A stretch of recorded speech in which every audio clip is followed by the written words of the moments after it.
নমস্কাৰ আপোনালোক সকলোকে পুনৰবাৰ টিকে মাইণ্ডৰ অন্য এটা ৰাতিপুৱাৰ ধামাকাদাৰ খবৰলৈ স্বাগতম জনাইছো। অন্য দিনৰ দৰে আজিও আপোনালোকৰ কাৰণে দিনটোৰ কেবাটাও গুৰুত্বপূৰ্ণ খবৰ লৈ আহিছো। তো ভিডিঅ'টো প্ৰথমৰ পৰা শেষলৈকে চাই থাকিব আৰু ভিডিঅ'টো যদি চাই আপোনালোকৰ অকনমান হলেও ভাল লাগে তেন্তে আগতীয়াকৈ ৰিকুৱেষ্ট কৰিছো ভিডিঅ'টোত কিন্তু লাইক এটা কৰিবলৈ নাপাহৰিব। সেইদিনাখন কোনোবা এজনে কমেন্ট কৰিছে যে ভিডিঅ'ত লাইক খোজাটো এটা বেয়া কথা বলে না, তো কাৰোবাৰ লাইক কৰিবলৈ ইচ্ছা থাকিলে নিজেই কৰিব, ভিডিঅ'টো চাই ভাল লাগিলে। তো লাইক খোজাটো এটা এক প্ৰকাৰে ক'বলৈ গ'লে সেই পইচা ধন দাবী কৰাৰ নিচিনা বলে লাইক খোজাটো হেনো। বাকি আপোনালোকে কি কয় নাজানো, যদি আপোনালোকৰ ভাল লাগে তেন্তে লাইক কৰিব, যদি ভাল নালাগে লাইক নকৰিব। আপোনালোকে কমেণ্টত জনাব যে আপোনালোকৰ কোনটো পাৰ্ট বেয়া লাগিলে। তো কমেণ্ট কৰাৰ কাৰণে খুবেই ভাল লাগিছে। তো আপোনালোকে কমেণ্ট কৰিব, আপোনালোকৰ কমেণ্টৰ হয়তো ৰিপ্লাই মই নিদিওঁ, কিন্তু আপোনালোকৰ প্ৰত্যেকটো কমেণ্টেই পঢ়ো। এতিয়া যদি এজনক ৰিপ্লাই দি দিওঁ বাকী কেইজনে বেয়া পাব নহয় জানো, বা এজনক যদি ৰিপ্লাই দি দিওঁ তেখেতে ভাবিব যে বাকী কেইজনক ৰিপ্লাই দিয়া নাই, মোক ৰিপ্লাই দিলে মানে তেখেতে মোক বেয়া পাইছে। তো তেনেকুৱা ধৰণৰ কথা হৈছে। তো সেইবিলাকৰ কথা মনত ৰাখিয়ে মানে ৰিপ্লাইবিলাক দিয়া নহয়। বাকী আপোনালোকে কমেণ্ট কৰি থাকিব, আপোনালোকৰ কমেণ্টবিলাক মই চবেই পঢ়োঁ। তো বন্ধু বান্ধৱীসকল আগবাঢ়িছোঁ আজিৰ প্ৰথমটো খবৰৰ ফালে। প্ৰথমটো খবৰ ওলাইছে মছলা কোম্পানী MDH মছলাৰ ওপৰত।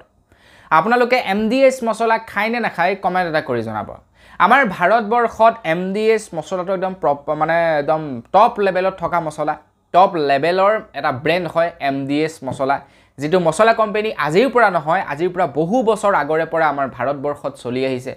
আৰু যিটো মছলাৰ হয়তো আটাইতকৈ বেছি মছলা আমাৰ ভাৰতবৰ্ষত বিক্ৰী হয়। এতিয়া চাব, আজিৰ পৰা কিছু বছৰ আগলৈকে বা আগতে আমি যেতিয়া নেকি ধৰি লওক আমি 5-6ত পঢ়ো ন, তেতিয়া আমাৰ লগৰ যিবিলাক নেকি বেংগলী মানুহ আছিলে, তো তেওঁলোকৰ ঘৰলৈ যেতিয়া যাওঁ, তো তেওঁলোকৰ ঘৰত যেতিয়া ভাত খাবলৈ দিয়ে বা তেওঁলোকৰ মাকহেঁতে ভাত যেতিয়া বনাই থাকে আমি চাওঁ, মছলাবিলাক তেওঁলোকে কি কৰে, এই আপোনাৰ তেওঁলোকৰ এখন মছলা পিছা হেৰি থাকে, তাত পিচি পিচি ভাত মছলাবিলাক বনায়। কিন্তু আজিকালি মানুহবিলাক কি হৈ গৈছে, সময় নাই এইবিলাক কৰিবৰ কাৰণে, আজিকালি চব শ্বৰ্টকাট। আজিকালি সেইকাৰণে কি কৰিছে, পেকেট মছলাবিলাকক আঁকোৱালি লৈছে। আমাৰ অসমীয়া মানুহেতো খুব কমেই মছলা খায়, তো বেংগলী মানুহবিলাকে তামাম মছলা খায়। তো তেওঁলোকেও এতিয়া সেই বটা মছলা বাদ দিছে, পেকেট মছলা ব্যৱহাৰ কৰিবলৈ লৈছে। এতিয়া মছলাৰ ওপৰত এটা বেয়া খবৰ ওলাইছে কি, যে মছলাবিলাকত ইমানেই অত্যাধিক কেমিকেল মিহলোৱা যায় যিবিলাকৰ ফলত মহিলাবিলাকৰ কেঞ্চাৰ হ'ব পাৰে, মহিলাৰ ব্ৰেষ্ট কেঞ্চাৰ হ'ব পাৰে। ভাবক, ব্ৰেষ্ট কেঞ্চাৰ হ'ব পাৰে মছলাৰ ফলত, সেই গুড়ি মছলাবিলাকৰ ফলত, যিবিলাক পেকেটত মছলা পোৱা যায় সেইবিলাকৰ ফলত। কিয়নো সেই পেকেটত পোৱা মছলাবিলাকত কীটনাশক দ্ৰব্য মিহলি কৰা হয়। অকল সেয়াই নহয়, কিছুমান মছলা কি হয়, বেয়া চাউলৰ গুড়িৰ পৰা প্ৰস্তুত কৰে, ইটা গুড়িৰ পৰা প্ৰস্তুত কৰে, বেয়া আটা গুড়িৰ পৰা প্ৰস্তুত কৰে কিছুমান মছলা। এতিয়া এনেকুৱাবিলাক যদি আমি মছলা খাওঁ আমাৰ বেমাৰ হোৱাটো নিশ্চিত, হয়নে নহয়? আপোনাক যদি মই কি কৰোঁ, বেয়া চাউলৰ গুড়ি এখিনি পিচি পিনে তাৰ যদি কালাৰ মিহলাই আপোনাক খাদ্যত দি খাবলৈ কওঁ, আপুনি জানো খাব? অবভিয়াছলি আপুনি নাখাব। কিন্তু সেইখিনি মছলাই আমি খাই আছোঁ, কাৰণ আমি সেইখিনি দেখা নাই কেনেকৈ মেনুফেকচাৰ হৈছে। এতিয়া খবৰ ওলাইছে আমাৰ ভাৰতীয় মছলা MDH কোম্পানীক এতিয়া নেপালত বেন কৰিছে। অকল নেপালেই নহয়, নেপালৰ লগতে কেইবাখনো দেশত বেন কৰিছে আমাৰ ভাৰতীয় MDH মছলাটোক। তেওঁলোকে কৈছে যে আমাৰ ভাৰতীয় যিবিলাক মছলা কোম্পানী বাহিৰত চলে, বাহিৰা দেশত, তো প্ৰত্যেকবিধ মেডিচিনৰ প্ৰত্যেকবিধ মছলাৰ এতিয়া বাহিৰা দেশবিলাকে কি কৰিব, ইনস্পেকশ্যন কৰিব, মানে পৰীক্ষা নিৰীক্ষা কৰিব। তো তাত যদি তেওঁলোকে তেনেকুৱা ধৰণৰ বস্তু পায় তেন্তে সেই কোম্পানীটোক টোটেলি বেন কৰিব বাহিৰা দেশত, বিশেষকৈ নেপাল আৰু কেইবাখনমান দেশ আছে। গতিকে আমাৰ ভাৰতৰ যথেষ্ট পৰিমাণৰ লোকচান হ'ব। আমিও পাৰিলে এভইডেই কৰিব লাগে তেনেকুৱা ধৰণৰ বস্তুবিলাক। তো বেমাৰ গোটোৱাৰ কি লাভটো? অকণমান কষ্ট কৰক, আপোনাৰ ঘৰত কৰা আদা নহৰু সেইবিলাকেদি মছলা বনাওক, বেমাৰো হ'বলৈ নাই, নহয় জানো? তো কি কথাটো আছে আৰু, খৰচো কম হ'ব। আগবাঢ়িছোঁ ইয়াৰ পাছৰটো খবৰ ফালে। ইয়াৰ পাছৰ খবৰটো ওলাইছে এমেজন ফ্লিপকাৰ্টৰ ওপৰত। আপোনালোকে বাৰু এমেজন আৰু ফ্লিপকাৰ্টৰ পৰা বজাৰ কৰে নে নকৰে কমেণ্ট এটা কৰি জনাব। এমেজন আৰু ফ্লিপকাৰ্টৰ অৱস্থা এতিয়া বেয়া। এমেজন আৰু ফ্লিপকাৰ্ট আমাৰ ভাৰতৰ পৰা বেন কৰিব পাৰে। এমেজন আৰু ফ্লিপকাৰ্ট দুয়োটা কোম্পানীকে আমাৰ ভাৰতৰ পৰা বেন কৰিব পাৰে বুলি জনাইছে। আমাৰ ইয়াতে জানো কি হৈ গ'ল, আমাৰ পিনক'ডত ফ্লিপকাৰ্টে কেছ অন ডেলিভাৰী টোটেলি বন্ধ কৰি দিলে। আনকি আমাৰ ইয়াতে যিটো নেকি ফ্লিপকাৰ্টৰ অফিচ আছিলে সেইটোও উঠাই দিলে। তো খবৰ মানে সুধিছিলোঁ আৰু ল'ৰাকেইজনে যে কি হ'ল, কিহৰ কাৰণে হ'ল। তো তেওঁলোকে মানে খুলি কথাটো কোৱা নাই, কৈছে যে অকণমান খেলি মেলি হৈছে, তো যাৰ কাৰণে নেকি অফিচটো উঠাই দিছে। তো কিহৰ কাৰণে নাজানো বাৰু, কিন্তু আমাৰ ইয়াতে বাৰু এতিয়া ফ্লিপকাৰ্টৰ অফিচটো নাই, তো যাৰ কাৰণে ফ্লিপকাৰ্টত এতিয়া বজাৰ অৰ্ডাৰ কৰিব পৰা নাই। তো আপোনালোকৰ তাতো তেনেকুৱা কিবা হৈছে নেকি কমেণ্ট এটা কৰি জনাব এতিয়া Amazon Flipkartত যিবিলাক বস্তু নেকি মানুহে বিক্ৰী কৰে সাপোজ আপুনিয়ে যেনিবা কি হয় কিবা এটা বস্তু বিক্ৰী কৰিছে এতিয়া কিছুমান লোকে কি কৰে তো সেই বস্তুটো বিক্ৰী যাবৰ কাৰণে সেই বস্তুটো যাতে মানুহে সোৱাৰ পাছত কিনে তো তাৰ কাৰণে কি কৰে ফেক ৰিভিউ দিয়ে মানুহক পইচা দি ধৰি লওক আপুনি মোক পইচা দিলে কলে যে তোক মই 100 টকা এটা দিছো তো এই যেটো নেকি প্ৰডাক্ট আছে এই প্ৰডাক্টৰ তলত তহতে কমেন্ট এটা কৰ এই প্ৰডাক্টৰ তলত তহতে কি কৰ এটা লাইক কৰ বা এটা কমেন্ট কৰ যে প্ৰডাক্টটো যথেষ্ট ভাল ভ্যালু ফৰ মানি প্ৰডাক্ট তো এনেকুৱা ধৰণৰ কৰে কি কৰে এই সেলাৰ বিলাকে যিবিলাকে বস্তু বিক্ৰী কৰে তো তেওঁলোকে এনেকুৱা ধৰণৰ ফেক ৰিভিউ বিলাক দিয়াই Flipkart Amazonৰ বিক্ৰী হোৱা সামগ্ৰীবিলাক এতিয়া ভাৰত চৰকাৰে সেইবিলাক মনিটৰ কৰি আছে কিন্তু তো ভাৰত চৰকাৰে কৈছে যে তোমালোকৰ এনেকুৱা ধৰণৰ চতুৰামে বহুত হৈ গৈছে তো তোমালোকে এই চতুৰামে ইয়াতে বন্ধ কৰিব লাগিব ভাৰতবৰ্ষত তোমালোকে এনেকুৱা ধৰণৰ চতুৰামে বন্ধ কৰিব লাগিব যদি বন্ধ নকৰা তেন্তে তোমালোকৰ কোম্পানী আমাৰ ভাৰতবৰ্ষৰ পৰা উফৰাই পঠাম বুলি জনাইছে Flipkart আৰু Amazonক বন্ধ কৰি দিম বুলি কৈছে যদিহে Flipkart আৰু Amazonই ফেক ৰিভিউ দিয়া সিস্টেমটোক বন্ধ নকৰে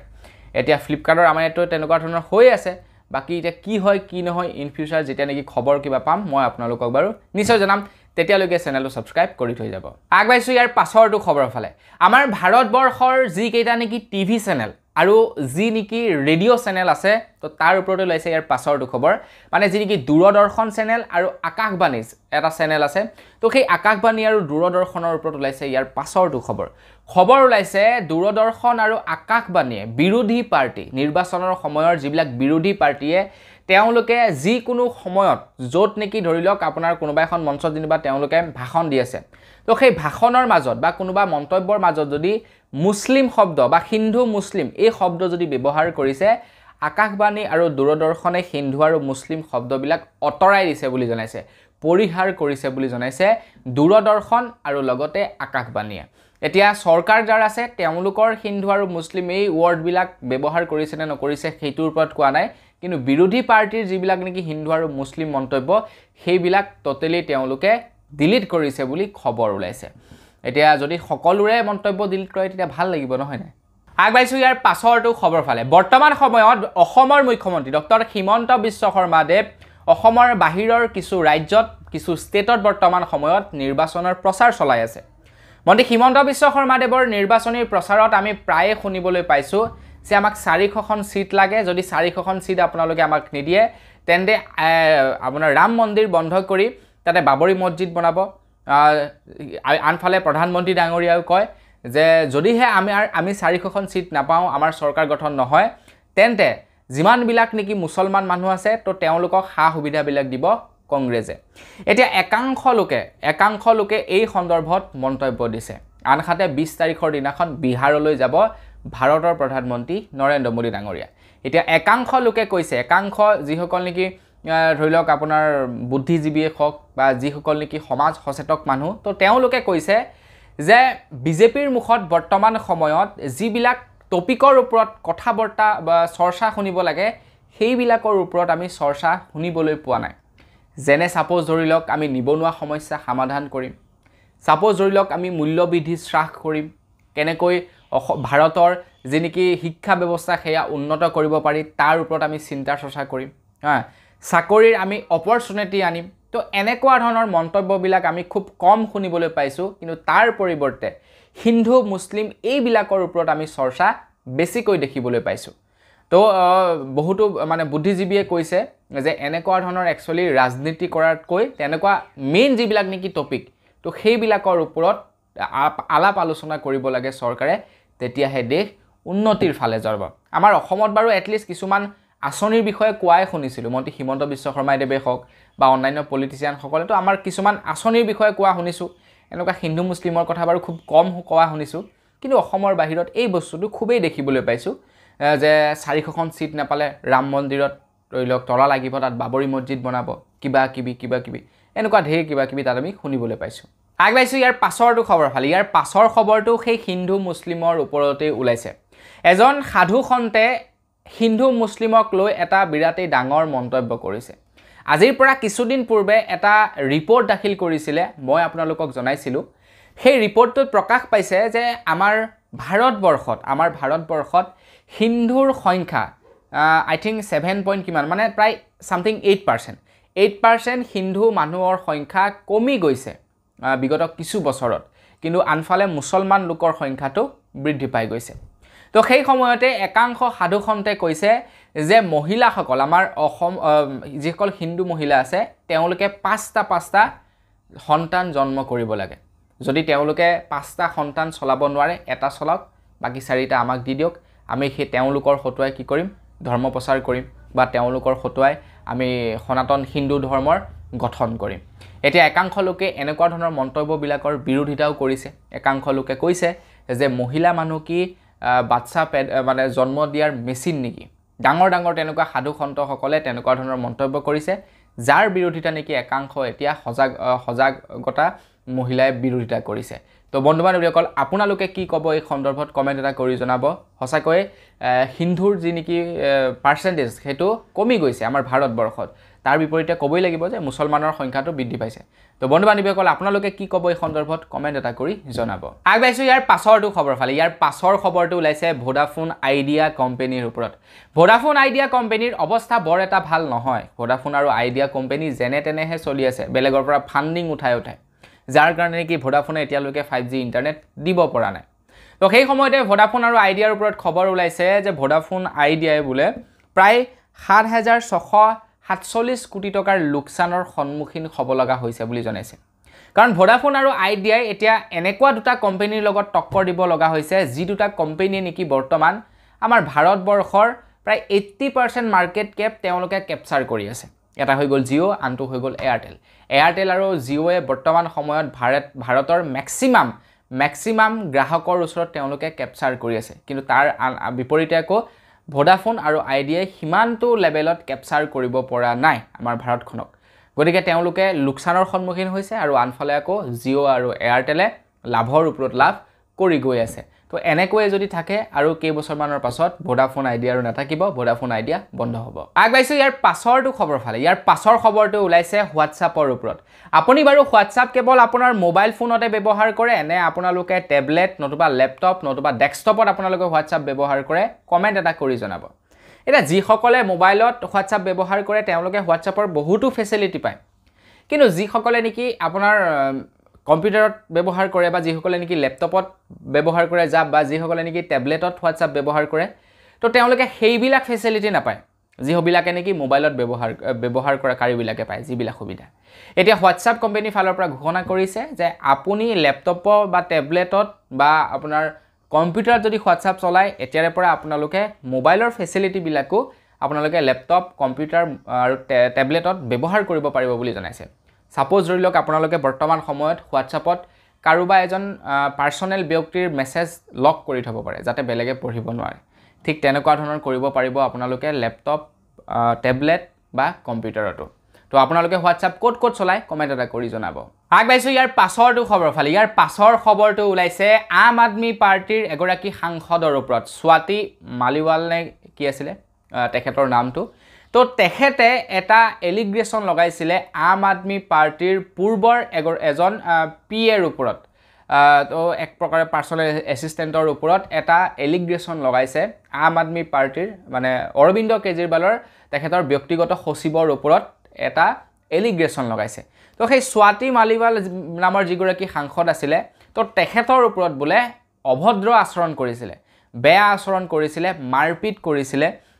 তো এনেকুৱা ধৰণৰ বেয়া আচৰণ কৰিছিলে বুলি জনাইছে সেই গৰাকী আম আদমি পাৰ্টিৰ সাংসদে তেখেতৰ নিজৰ পাৰ্টিৰ এজন সদস্যৰ ওপৰত এটা এলিগ্ৰেশন লগাইছে এতিয়া তাৰ ওপৰত এফআইআৰ ৰুজু হৈছে আৰু এফআইআৰ ৰুজু হোৱাৰ পাছত এতিয়া হয়তো তেখেতক এৰেষ্টও কৰিব পাৰে এটা কথাটো হৈ গ'ল যে বৰ্তমান সময়ৰ আম আদমি পাৰ্টিৰ যিগৰাকী শিক্ষা মন্ত্ৰী তেখেতে কৈছে যে সেই গৰাকী মহিলাই আম আদমি পাৰ্টিৰ ওপৰত মিছা এলিগ্ৰেশন লগাইছে আৰু আম আদমি পাৰ্টিক বদনাম কৰিব বিচাৰিছে তেখেত এগৰাকী বিজেপিৰ এজেন্ট হয় বিজেপিয়ে আম আদমি পাৰ্টিৰ ওপৰত এনেকুৱা ধৰণৰ মিছা অপবাদ লগাবৰ কাৰণে তেখেতক আম আদমি পাৰ্টিৰ অফিচলৈ পঠাইছিলে বুলি জনাইছে বা সিএম হাউচলৈ পঠাইছিলে বুলি জনাইছে এতিয়া তাৰ পাছতে আকৌ সেই মহিলাগৰাকী মানে যিগৰাকী স্বাতি মালিৱাল আছিলে তো তেখেতে কৈছে যে যিসকলে নেকি এতিয়া ৰিসেন্টলি আম আদমি পাৰ্টিত জয়েন কৰিছে তো তো তেওঁলোকে ডাঙৰ ডাঙৰ কথা ক'বলৈ লৈছে পুৰণা নেতাবিলাকৰ ওপৰত যিবিলাকে নেকি 20 বছৰৰ পৰা কাম কৰি আছে আম আদমি পাৰ্টিত তো তেওঁলোকক এতিয়া এজেণ্ট বুলি কৈছে তো যোৱাকালি এটা ভিডিঅ' ভাইৰেল হৈছিলে তো সেই ঘটনাটোৰ ওপৰত এক্সেক্টলি সেই ঘটনাটোৰ ওপৰত তো ভিডিঅ'টোত জাষ্ট আমি 30 সেকেন্ড মান এটা ক্লিপ দেখা পাইছিলোঁ ইয়াতে মই আপোনালোকক দেখাই নিদিওঁ কাৰণ এইবিলাক অকণমান মানে হেৰি কণ্টেণ্ট হৈ যায় আৰু তো যাৰ কাৰণে নেকি চেনেলটোৰ ওপৰত বেয়া ইফেক্ট পৰে কিন্তু আপোনালোকক মানে কথাটো বুজাই দিছোঁ কেনেকুৱা কি হৈছিলে গোটেই ভিডিঅ'টোতো পোৱা নাই 30-40 সেকেন্ড এটা ভিডিঅ' পাইছিলোঁ কোনোবাই মনে মনে মানে ৰেকৰ্ডিং কৰি আছিলে ঘটনাটো হৈ আগৰ দখৰ কি হৈ আছে নাজানো পাছৰ ঘটনাডখৰ এইটো গম পাইছোঁ যে সেই মহিলাগৰাকীক সেই ব্যক্তিজনে মানে ওলাই যাবৰ কাৰণে মানে তাৰ পৰা বাহিৰলৈ যাবৰ কাৰণে বাৰে বাৰে ৰিকুৱেষ্ট কৰি আছিলে যে ৰিকুৱেষ্ট কৰিছোঁ আপুনি ইয়াৰ পৰা ওলাই বলক তো ৰিকুৱেষ্ট কৰিছোঁ প্লিজ আপোনালোকে আপুনি ইয়াৰ পৰা বলক বাৰে বাৰে মানে ৰিকুৱেষ্ট কৰি আছে কিন্তু সেই মহিলাগৰাকীয়ে কি কৰিছে তেখেতৰ ৰিকুৱেষ্টটো মনা নাই উল্টাই সেই পুৰুষজনৰ ওপৰত মানে যিজন পুৰুষৰ ওপৰত বৰ্তমান সেই মহিলাগৰাকীয়ে এলিগেশ্যন লগাইছে তো সেই পুৰুষজনক কিবা টকলা চুলি নাইকিয়া এনেকুৱা মানে বেয়া বেয়া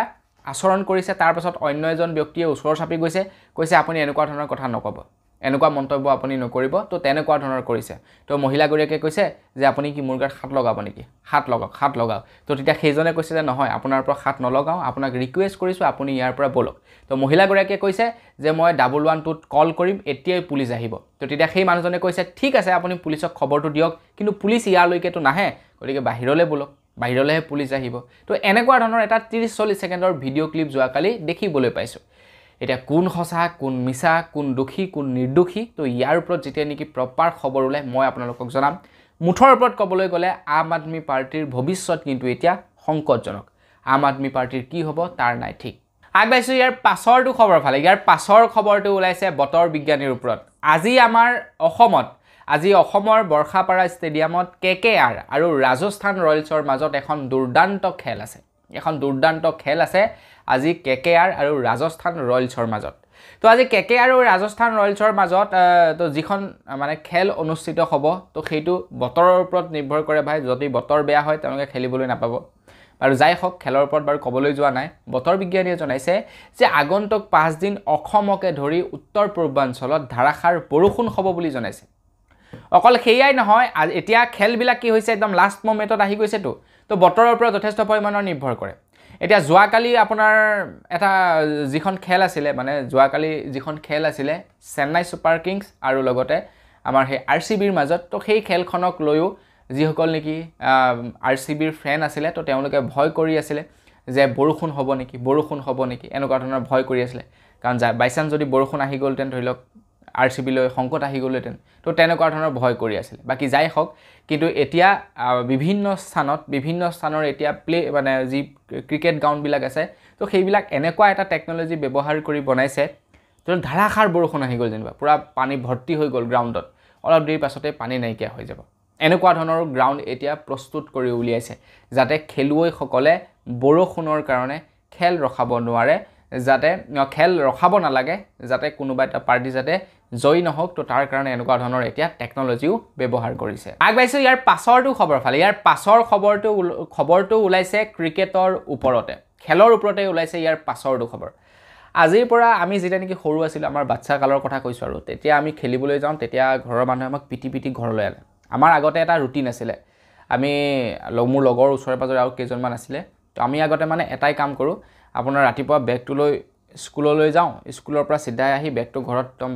যেনে তেনে পেলালোঁ আৰু কোৰখন ল'লোঁ একদম পুৰা টিকা ফটা ৰ'দত গৈ পিচ বনাই থাকোঁ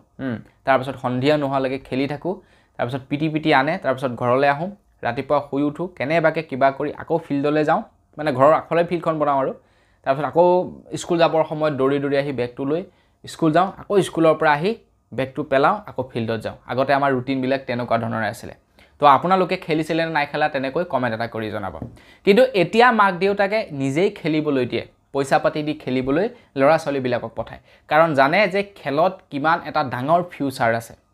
খেলে মানুহক কিমান উন্নতিৰ শীৰ্ষলৈ লৈ যাব পাৰে তো সেইটো মাক বাপেকে আজিকালি ভালকৈ বুজি পায় যাৰ কাৰণে নেকি ল'ৰা ছোৱালীক খেলিবলৈ দিয়ে এটা খবৰ ওলাইছে ক্ৰিকেটৰ ওপৰত আমাৰ অসম ক্ৰিকেট এছ'চিয়েশ্যনক এতিয়া ফাষ্ট বলাৰৰ প্ৰয়োজন হৈছে যাৰ কাৰণে নেকি এতিয়া অসমৰ বিভিন্ন প্ৰান্তৰ যিসকল নেকি প্ৰেক্টিছ কৰি থকা ল'ৰা আছে তো তেওঁলোকৰ এতিয়া স্পীড টেষ্ট কৰিছে অসম ক্ৰিকেট এছ'চিয়েশ্যনে আৰু তাৰ পৰা সিলেকশ্যন কৰিব স্পীড বলাৰ এতিয়া স্পীড বলাৰ কিয় প্ৰয়োজন হৈছে খবৰ ওলোৱা অনুসৰি আমাৰ অসমেও অহাবাৰ আইপিএলৰ টিম বনাব কাজিৰঙা ৰাইন'ছ নামেৰে এতিয়া আমাৰ অসমৰ প্লেয়াৰো দুই এজনক আমাৰ অসমে প্ৰমোট কৰিব আইপিএলত নহয় জানো বৰ্তমানটো আমাৰ অসমৰ এজন দুৰ্দান্ত প্লেয়াৰে খেলি আছে ৰিয়ান পৰাগে এইবাৰ ধামাকা খেলিছে ৰিয়ান পৰাগে গতিকে আমাৰ কি হ'ব মানুহৰ প্ৰয়োজন হ'ব অসমৰে কাৰোবাক প্ৰমোট কৰিব অসম ক্ৰিকেট এছ'চিয়েশ্যনে তো সেই কাৰণে কি কৰিছে এতিয়া স্পীড বলাৰৰ বিচাৰি পৰিছে এতিয়া নৰ্মেল খেলা ল'ৰাৰটো প্ৰয়োজন নহ'ব ধৰি লওক যেনে তেনে বোলে খেলে আৰু যেনে তেনে স্পীড বল মাৰে তো তেনেকুৱা ল'ৰাৰ প্ৰয়োজন নাই মানে হাই স্পীড কোনে অত্যাধিক স্পীডত বল মাৰিব পাৰে তো তেনেকুৱা ধৰণৰ বলাৰ মানে একদম ভাল পাৰফেক্ট বলাৰৰ প্ৰয়োজন তো যাৰ কাৰণে হয়তো এতিয়া অসম এছ'চিয়েশ্যনে তেনেকুৱা ধৰণৰ বলাৰ অসমৰ বিভিন্ন প্ৰান্তৰ পৰা বিচাৰি আছে তো আপুনিও যদি খেলে তো আপোনাৰ কাৰণে এইটো এটা সোণালী সুযোগ বুলি মই ভাবিম আগবাইছোঁ ইয়াৰ পাছৰটো খবৰ ওলাইছে ৰঙিয়াৰ পৰা ৰঙিয়াত এটা ভয়ানক কাণ্ড হয় এজন প্ৰেমিকে এগৰাকী প্ৰেমিকাক হত্যা কৰি আত্মসমৰ্পণ কৰে ৰঙিয়া থানাত চাওকচোন বাৰু আজিকালি কেনেকুৱা ধৰণৰ মানে খবৰবিলাক দেখিবলৈ পাইছোঁ আগতে শুনা পাইছিলোঁ হাজবেণ্ড ৱাইফে হত্যা কৰে হাজবেণ্ডে ৱাইফক বোলে হত্যা কৰিলে তো এনেকুৱা ধৰণৰ খবৰবিলাক শুনিছিলোঁ কিন্তু এতিয়া ভাল পাই থকাৰ অৱস্থাটো প্ৰেমিকে প্ৰেমিকাক হত্যা কৰি পেলাইলে আৰু এই খবৰটো ওলাইছে ৰঙিয়াৰ পৰা আৰু তেখেতৰ ইমানেই সাহস মানে আৰু প্ৰেমিকাক হত্যা কৰি ৰঙিয়াৰ থানাত গৈ পিনি আত্মসমৰ্পণ কৰিছে আৰু তাৰ পাছত এতিয়া ৰঙিয়া থানা পুৰা ঘেৰাও কৰি ৰাইজে হুলস্থুলীয়া পৰিৱেশ সৃষ্টি কৰি পেলাইছে চাওকচোন মানুহৰ আজিকালি মানসিকতা কেনেকুৱা তো সেই প্ৰেমিকজনৰ নাম হৈছিলে তফিকুল আলী মানে যিজনে নেকি হত্যা কৰিছিলে যিজন ল'ৰা তেখেতৰ নাম হৈছে তফিকুল আলী তো সেইজন ব্যক্তিক বাৰু কি কৰিব লাগে মানে সেই প্ৰেমিকজনক বাৰু কি কৰিব লাগে কমেণ্ট এটা কৰি জনাব তো এতিয়ালৈকে বাৰু সম্পূৰ্ণ ঘটনাটো গম পোৱা নাই যে কিহৰ কাৰণে গোটেই সিচুৱেশ্যনটো ক্ৰিয়েট হ'ব লগা হ'ল হত্যা কৰিব লগা হ'ল তেখেতে গৈ থানাত হাজিৰ হ'ব লগা হ'ল তো অনাগত সময়ত যদি ইয়াৰ ওপৰত কিবা খবৰ ওলায় মই আপোনালোকক নিশ্চয় জনাম আগবাইছোঁ ইয়াৰ পাছৰটো খবৰ ফালে ইয়াৰ পাছৰ খবৰটো ওলাইছে মৰিগাঁৱৰ পৰা এইকেইদিন গৰম অতিমাত্ৰা দিছে অতিমাত্ৰা গৰমৰ কাৰণে এতিয়া মৰিগাঁৱৰ শিক্ষা বিভাগৰ ফালৰ পৰা এতিয়া মৰিগাঁৱৰ যিমানবিলাক বিদ্যালয় আছে সকলোবিলাক বিদ্যালয়লৈ এটা নিৰ্দেশনা জাৰি কৰিছে এটা নহয় কেইবাটাও নিৰ্দেশনা জাৰি কৰিছে কেইটামান নিয়ম বান্ধি দিছে এতিয়া মৰিগাঁৱৰ যিবিলাক বিদ্যালয় আছে মৰিগাঁৱৰ বিদ্যালয়সমূহে এই নিৰ্দেশনাসমূহ পালন কৰিব লাগিব তো কেনেকুৱা ধৰণৰ নিৰ্দেশনা প্ৰথমটো হৈ গ'ল যে যিবিলাক নেকি বিদ্যালয় আছে বিদ্যালয়ত প্ৰাথমিক চিকিৎসাৰ সামগ্ৰী ৰাখিব লাগিব যেনে সাপোজ কেনেবাকৈ যদি হঠাতে মাথা ঘূৰাই পৰি গ'ল তো কি কৰিব লাগিব হঠাৎ কোনোবা এটা ল'ৰাই যদি দুখ পায় তেনে তাক কি কৰিব লাগিব তাক তৎকালীনভাৱে যাতে কিবা এটা ব্যৱস্থা কৰিব পাৰি হঠাৎ যেনিবা কাৰোবাৰ XYZ কোনোবা এজন ব্যক্তিৰ যেনিবা পায়খানা হৈ গ'ল তো তেখেতক কি দিব লাগিব যদি অত্যাধিক বমি হৈছে কি কৰিব লাগিব তো এনেকুৱা ধৰণৰ ধৰি লওক কিছুমান প্ৰাথমিক চিকিৎসা সামগ্ৰী তাতে ৰাখিব লাগিব বুলি কৈছে তাৰ লগে লগে কৈছে খেলা ধূলা কৰিবলৈ গছৰ ছাঁ পৰি থকা ঠাই বাছনি কৰি দিব লাগিব কাৰণ ল'ৰা ছোৱালীয়ে খুব খেলে গৰম এনেকুৱা টাইমত বা জিৰণি টাইমত তো ল'ৰা ছোৱালীৰ ওপৰত এইটো চকু ৰাখিব লাগিব যে সিহঁতে ছাঁ জেগাত খেলে ৰ'দ পৰা জেগাত যাতে নেখেলে তাৰ লগে লগে কৈছে যে খোৱা পানী আৰু হাত মুখ ধোৱাৰ বাবে পৰ্যাপ্ত পানী থাকিব লাগিব খাবৰ কাৰণে যিদৰে পানীৰ প্ৰয়োজন খেলা ধূলা কৰি যাতে হাত মুখ ধুব পাৰে ঠিক তেনেকুৱাকৈ পানী ৰাখিব লাগিব তাৰ লগে লগে পুৱা প্ৰাৰ্থনা সভা ছাঁ জেগাত কৰিব লাগিব ৰ'দত নহয় ছাঁ জেগাত কৰিব লাগিব বুলি জনাইছে আৰু প্ৰত্যেকখন বিদ্যালয়ত ল'ৰা ছোৱালী অনুপাতে পৰ্যাপ্ত পৰিমাণৰ ফেন থাকিব লাগিব আগতে আমি পঢ়ি থকা সময়ত এখন ফেন থাকে গোটেই শ্ৰেণী কোঠাটোৰ ভিতৰত এখন ফেন থাকে তো যিকেইটাই ফেনৰ তলত বহে সেইকেইটাই গৰম পায় যিকেইটাই নেকি ফেনৰ ওচৰত নবহে সেইকেইটাই মানে হাৱা নাপায় এনেকুৱা আছিলে মাজতে লগাই থৈ দিয়ে চবফালে হাৱা নপৰেগৈ বাকী আমি পুৰা গৰমত একদম বিচি থাকিব লাগে এনেকুৱা আছিলে এতিয়া বাৰু যথেষ্ট উন্নতি হৈছে আগবাইছোঁ ইয়াৰ পাছৰটো খবৰ ফালে ইয়াৰ পাছৰ খবৰটো ওলাইছে হায়াৰ ছেকেণ্ডেৰী পৰীক্ষাৰ ওপৰত যিসকল ল'ৰা ছোৱালীয়ে নেকি এইবাৰ হায়াৰ ছেকেণ্ডেৰী পৰীক্ষাৰ ৰিজাল্ট লাভ কৰিলে তো তেওঁলোকৰ কাৰণে এটা ওলাইছে এটা খুবেই গুৰুত্বপূৰ্ণ খবৰ সাপোজ যেনিবা আপোনালোকে এইবাৰ হায়াৰ ছেকেণ্ডেৰী পৰীক্ষাত ফাৰ্ষ্ট ডিভিজনলৈ পাছ কৰিলে কিন্তু আপুনি ভাবিছে যে নহয় মই ফাৰ্ষ্ট ডিভিজনৰ মাৰ্ক নহয় ইয়াতকৈ বেছি পাব লাগিছিলে মই 80% মাৰ্ক পাব লাগিছিলে কিন্তু মোৰ মাৰ্কটো কমিছে তো আপোনালোকে কি কৰিব পাৰে আপোনালোকৰ বহিখন পুনৰ নিৰীক্ষণ কৰাব পাৰে যে মোৰ মাৰ্ক পাইছোঁ যিমানটো তাতকৈ মই বেছি পাব লাগে গতিকে মোৰ বহীখন পুনৰ নিৰীক্ষণ কৰক তো আপোনালোকে তাৰ ওপৰত আপিল কৰিব পাৰে এটা খবৰ ওলাইছে যে আপোনালোকে আপিল কৰিবৰ কাৰণে 22 মে তাৰিখটো হৈছে অন্তিম তাৰিখ 22 তাৰিখৰ আপোনালোকে আগত আপিল কৰিব লাগিব আৰু 23 তাৰিখৰ দিনাখন আপোনালোকে ই চালান দিব লাগিব কাৰণ আপোনালোকে যিখন নেকি ধৰি লওক চাবলৈ কাৰণে ৰিকুৱেষ্ট পঠাব তো সেইখন চাবৰ কাৰণেতো টিচাৰ মাতিব লাগিব তাতেতো খৰচা হ'ব বিচাৰিব লাগিব ক'ত আছে আপোনালোকৰ বহীখন হয়নে নহয় গতিকে আপোনালোকে তাৰ কাৰণে খৰচা দিব লাগিব ই চালান আপোনালোকে 23 তাৰিখৰ ভিতৰত কাটিব লাগিব আৰু 22 তাৰিখৰ ভিতৰত আপোনালোকে অনলাইন আবেদন কৰিব লাগিব আগবাইছো ইয়াৰ পাছৰটো খবৰ ফালে ইয়াৰ পাছৰ খবৰটো ওলাইছে আমাৰ ভাৰতীয় বজাৰৰ ওপৰত খবৰ ওলাইছে যে আমাৰ ভাৰতীয় বজাৰত এতিয়া কোম্পানীবিলাকে বিদেশী কোম্পানীবিলাকে পইচা ইনভেষ্ট কৰোকে আছে আমাৰ ভাৰতে চান্স দিয়া নাই কিন্তু ভাৰতৰ বাহিৰৰ যিবিলাক নেকি কোম্পানী আছে তো সেইবিলাকে ভাৰতত বোলে পইচা ইনভেষ্ট কৰোকে আছে সাপোজ ধৰি লওক এলন মাস্কেও আমাৰ ভাৰতত পইচা ইনভেষ্ট কৰোকে আছে তেওঁলোকে আমাৰ ভাৰতত এতিয়া ম্যানুফ্যাকচাৰিং প্ল্যান্ট বহাব বিচাৰিছে চৰকাৰে যদি গ্ৰীন সিগনেল দি দিয়ে তেওঁলোকক কয় যে তোমালোকে আহি যোৱা ইয়াতে বহাই দিয়া তো তেওঁলোকে দৌৰি আহিব অসমত ভাৰতবৰ্ষত ম্যানুফ্যাকচাৰিং প্ল্যান্ট বহাবৰ কাৰণে এপল কোম্পানীটো আহিলে আমাৰ ভাৰতবৰ্ষলে তো বাকিবিলাক কোম্পানীও তেনেকৈ আহিব বিচাৰি আছে কাৰণ আমাৰ ভাৰতবৰ্ষৰ বজাৰখন বিশ্বৰ ভিতৰতে আটাইতকৈ প্ৰফিটেবল বজাৰ এতিয়া বন্ধু বান্ধৱীসকল সেই সময়তে আকৌ পাকিস্তানৰ পৰা খবৰ ওলাইছে পাকিস্তানত কৈছে পাকিস্তানৰ বিৰোধী পাৰ্টিয়ে কৈছে যে ভাৰতৰ চৰকাৰে বা ভাৰত চৰকাৰে ভাৰতত যিবিলাক মানুহে বিজনেছ কৰিবলৈ যায় তেওঁলোকক সন্মান কৰে যাৰ কাৰণে নেকি ভাৰতৰ অৰ্থনীতি এতিয়া গ্ৰোথ হৈছে কিন্তু পাকিস্তানত যিসকলে বিজনেছ কৰিবলৈ যায় তেওঁলোকক পাকিস্তানৰ চৰকাৰে চোৰ বুলি কয় যাৰ কাৰণে নেকি এতিয়া পাকিস্তানৰ অৰ্থনীতি ডাউন হৈছে বুলি জনাইছে পাকিস্তানৰ অৱস্থা বেয়া তো এতিয়া খাবলৈ নাই পাকিস্তানত মানে বস্তু পাবলৈ নাই পইচা থাকিলেও বস্তু পাবলৈ নাই যাৰ কাৰণে পাকিস্তানৰ অৱস্থা একেবাৰে বেয়া এতিয়া আগবাইছো ইয়াৰ পাছৰটো খবৰ ফালে ইয়াৰ পাছৰ খবৰটো ওলাইছে ভাৰত আৰু ৰুছৰ সম্পৰ্কৰ ওপৰত মই আজিৰ পৰা আপোনালোকক 2 দিন আগত এটা খবৰ জনাইছিলোঁ যে ৰুছে এতিয়া আমাৰ ভাৰতৰ পৰা 33,000 কোটি টকাৰ এতিয়া হাতিয়াৰ পত্ৰ কিনিব আমাৰ ভাৰতৰ পৰা ৰুছে আমাৰ ভাৰত আৰু ৰুছৰ এতিয়া সম্পৰ্ক যথেষ্ট পৰিমাণৰ ভাল আনহাতে আমাৰ সৰ্বানন্দ সোণোৱাল ডাঙৰীয়াও আই থিংক ৰুছৰ সৈতে কিবা চুক্তি কৰিবৰ কাৰণে গৈছিলে কি চুক্তি নাজানো বাৰু বাকি এইখিনিতে খবৰ ওলাইছে যে আপোনালোকে যদি এতিয়া ৰুছলৈ যাতায়াত কৰিব বিচাৰে ৰুছলৈ যদি আপোনালোকে ভ্ৰমণ কৰিবলৈ বিচাৰে আপোনালোকক ভিজাৰ প্ৰয়োজন নাথাকিব বুলি জনাইছে এই বছৰৰ শেষৰ পৰা এনেকুৱা ধৰণৰ এটা নিয়ম বনাব আপোনালোকে ৰুছলৈ যাবৰ কাৰণে ভিজাৰ এপ্লাই কৰাৰ প্ৰয়োজন নাই বুলি জনাইছে ৰুছলৈ যাতে মানুহ অত্যাধিক যায় ৰুছৰ যাতে টুৰিজম সেক্টৰটো বৃদ্ধি পায় তো সেই কাৰণে এনেকুৱা ধৰণৰ নিয়ম বনাইছে ৰুছৰ পৰা ভাৰতলৈ আহিবলৈও ভিজাৰ প্ৰয়োজন নহব আৰু ভাৰতৰ পৰা ৰুছলৈ যাবলৈও ভিজাৰ প্ৰয়োজন নহব বুলি জনাইছে গতিকে দেখা যাওক যে কি হয় কি নহয় আমিতো যাব নোৱাৰো আৰু যিবিলাক নেকি যোৱা মানুহ আছে তো তেওঁলোকে যাব পাৰিব আগবাইছো ইয়াৰ পাছৰটো খবৰ ফালে ইয়াৰ পাছৰ খবৰটো ওলাইছে গুটখা কোম্পানীৰ ওপৰত এতিয়া হয়তো গুটখা জাতীয় সামগ্ৰীবিলাকৰ দামটো বৃদ্ধি হ'ব পাৰে বুলি খবৰ ওলাইছে হিলক শিখৰ সিগনেচাৰ কেপি ৰজনীগন্ধা যিমানবিলাক নেকি গুটখা জাতীয় সামগ্ৰী আছে তো এইবিলাকৰ দামটো এতিয়া বৃদ্ধি পাব পাৰে বুলি খবৰ ওলাইছে কিয় বাৰু জানেনে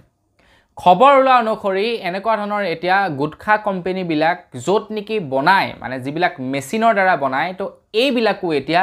জিএসটিৰ আন্ডাৰত ৰেজিষ্ট্ৰেচন কৰিব লাগিব বুলি চৰকাৰে নিয়ম বান্ধি দিছে আৰু যেতিয়াই নেকি জিএসটিৰ আন্ডাৰত ৰেজিষ্ট্ৰেচন কৰিব লাগিব তেতিয়া প্ৰত্যেকটো মেচিনৰ ওপৰত জিএসটি ভৰি থাকিব লাগিব প্ৰত্যেক মাহে কোম্পানীসমূহে আৰু যাৰ ৰিকভাৰী কৰিব ক'ৰ পৰা আমাৰ পৰাই আমাক বিকিব আমাৰ পৰাই তেওঁলোকে ৰিকভাৰী কৰিব লাগিব তো এই নিয়মটো বনাইছে এতিয়া ভাৰত চৰকাৰে তো তাৰ কাৰণে কি হ'ব এতিয়া ভাৰতত বিক্ৰী হোৱা যিমানবিলাক গুটখা কোম্পানীৰ গুটখা আছে সকলোবিলাকতে দাম বৃদ্ধি পাব আগবাইছো ইয়াৰ পাছৰটো খবৰ ফালে বৰ্তমান সময়ত আমাৰ ভাৰতবৰ্ষত মদৰ দামটো বৃদ্ধি পাইছে তো আমাৰ ভাৰতবৰ্ষত কি হয় মদৰ পৰাই ভাৰত চৰকাৰে যথেষ্ট পৰিমাণৰ ৰেভিনিউ কালেক্ট কৰে এতিয়া ভাৰত চৰকাৰৰ কথা বাদ দিলো আমাৰ অসম চৰকাৰৰ কথাই যদি কওঁ আমাৰ অসমে মদ বিক্ৰীয়ে যথেষ্ট পৰিমাণৰ টেক্স লাভ কৰে আৰু যাৰ কাৰণে নেকি এতিয়া মদ বিকাৰ ওপৰতো বিভিন্ন ধৰণৰ নিয়ম নীতি বান্ধি দিছে যে প্ৰত্যেক মাহে 4,500 লিটাৰ মদ বিক্ৰী কৰিব লাগিব অসমে তো বন্ধু বান্ধৱীসকল সেই সময়তে খবৰ ওলাইছে যে মদৰ দাম বৃদ্ধি হোৱাৰ পাছতেই আমাৰ অসমত বোলে 33% মদ বিক্ৰী হোৱাটো কমি গ'ল বুলি খবৰ ওলাইছে আগতে প্ৰত্যেক দিনে 6 কোটি টকাৰ মদ বিক্ৰী হয় আৰু এতিয়া আমাৰ অসমত কেৱল 4 কোটি টকাৰহে মদ বিক্ৰী হয় বুলি জানিছে যাৰ ফলত নেকি আমাৰ অসম চৰকাৰৰ যথেষ্ট পৰিমাণৰ ৰাজহ ক্ষতি হৈছে কাৰণ ভাবকচোন 6 কোটি টকা আগতে বিক্ৰী হৈছিলে এতিয়া 4 কোটি বিক্ৰী হয় মানে 2 কোটি টকাৰ ঘাটা তো 2 কোটি টকাত যদি 18% কেও ট্যাক্স পায় 18ত কেটো বেছিয়ে পায় মই মিনিমাম 18% ধৰিলো তো 18% কেও যদি ট্যাক্স পায় তো কিমান টকা পায় 2 কোটি টকা প্ৰত্যেক দিনে তো হি হিমান টকাৰ লোকসান হৈ আছে বৰ্তমান অসম চৰকাৰৰ আগবাইছো একেবাৰে হেখৰটি খবৰ ফালে একেবাৰে হেখৰটি খবৰ ওলাইছে আমাৰ কৃষি বিভাগৰ ফালৰ পৰা অসমৰ কৃষি বিভাগৰ ফালৰ পৰা অসমৰ কৃষি বিভাগৰ ওপৰত এটা খুবেই বেয়া খবৰ ওলাইছে এটা খবৰ ওলাইছে যে অসমৰ কৃষি বিভাগৰ এতিয়া একাংশ কৰ্মচাৰীয়ে প্ৰায় 13 মাহ দিন দৰমহা পোৱা নাই বুলি এটা খবৰ ওলাইছে 13 মাহ দিন বুলে তেওঁলোকে দৰমহা পোৱা নাই ভাবক তেন্তে তেওঁলোকৰ ফেমিলি বিলাক কেনেকৈ চলিছে 13 মাহ দিনে তেওঁলোকে দৰমহা পোৱা নাই এটা খবৰ ওলাইছে যে অসমৰ প্ৰায় 203 জন কৰ্মচাৰীক অৱসৰ দিব অসম চৰকাৰে তো এফালে নিবনুৱাৰ সংখ্যা কমাব লাগে আনফালে বঢ়াইছে আনফালে কথা আলোচনা কৰি আছে কি ৰাম মন্দিৰৰ কিন্তু এইফালে ৰামৰ সেনাসকলৰ এই অৱস্থা হৈছে তো বাকি যাই নহওক আজিৰ ভিডিও জনাবলগীয়া খবৰ ইমানেই আছিল খবৰ কেইটা জানি কেনেকুৱা লাগিলে কমেন্ট এটা কৰি জনাব যদি ভাল লাগিলে লাইক এটা কৰিবলৈ নাপাহৰিব চেনেল যদি সাবস্ক্ৰাইব কৰা সাবস্ক্ৰাইবটো কৰি ল'ব পুনৰ এটা ভিডিও লগ পোৱাৰ আশা থাকিল বিদায় মাগিছো ধন্যবাদ জয় অসম